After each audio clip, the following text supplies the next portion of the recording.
Je revois ces images-là, puis je suis obligé de poser une question en commençant. Là.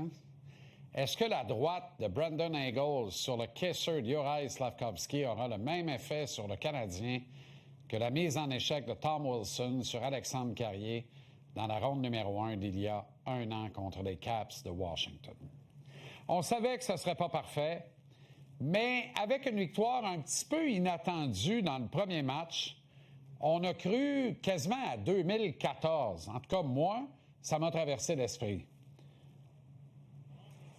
À ce printemps où le Canadien s'est farci de Lightning en 4 petits matchs, le minimum requis.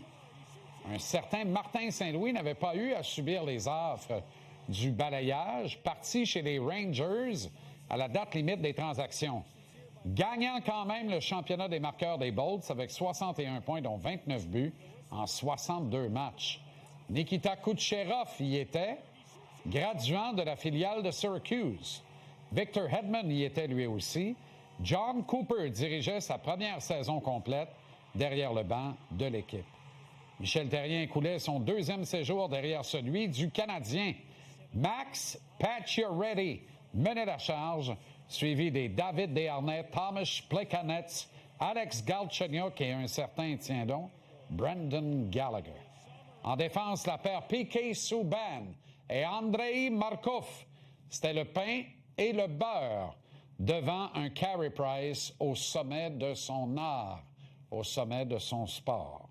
Après avoir sorti le jeune Lightning et son coach en apprentissage en 4, le vétéran terrien a contre toute attente tassé les Bruins en 7 pour atteindre la finale de l'Est contre les Rangers.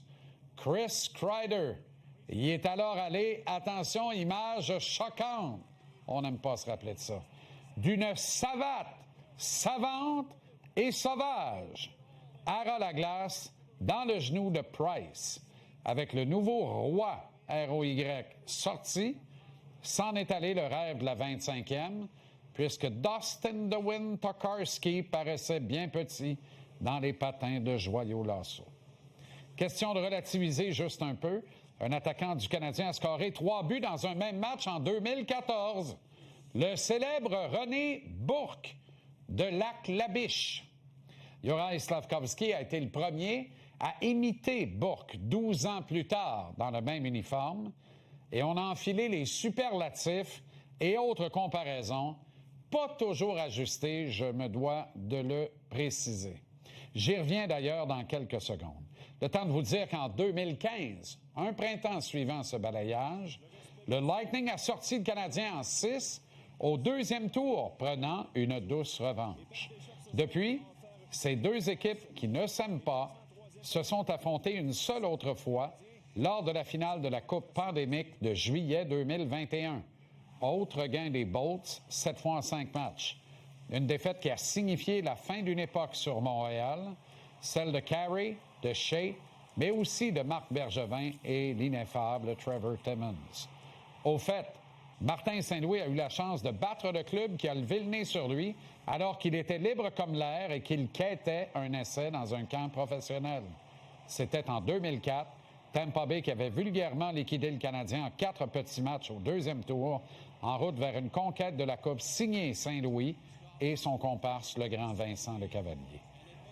La cathédrale du hockey va résonner partout au Québec du cri strident des meilleurs partisans de hockey au monde, vendredi et dimanche soir.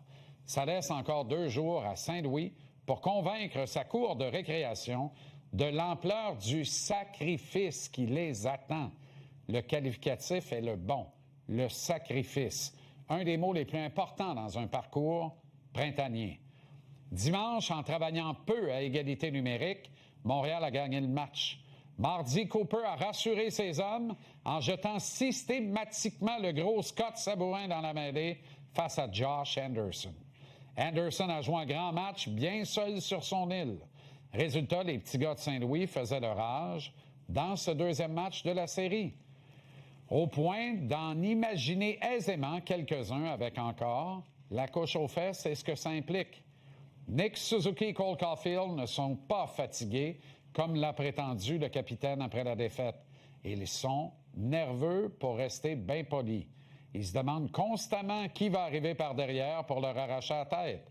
Leur jeu en est très affecté. Hélas, comme Gorton, Hughes et Associates n'ont pas cru bon ajouter un vétéran qui connaît le tabac et qui est capable de pivoter le deuxième trio de sa position de centre naturel à la date limite des transactions, le Canadien devient subitement très vulnérable sans l'apport de sa seule unité offensive à 5 contre 5. Pour finir le plat, le grand Yoraï, héros de la victoire de dimanche, décide de montrer à ses deux comparses qu'il peut faire le sale boulot et veiller sur eux. Deuxième combat en carrière pour le Slovaque et une solide défaite face à un petit guerrier qui a renversé Matthew Tkachuk en plein Centre Bell à la confrontation des 4 nations. Slav devait être sur une plage quelque part pour avoir manqué ça. Le match de Slav a viré de bord en même temps que son corps d'Apollon sous la chamaille de Hagel.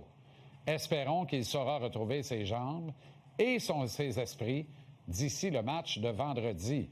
Sinon, les carottes sont pas bien proches d'être bien cuites.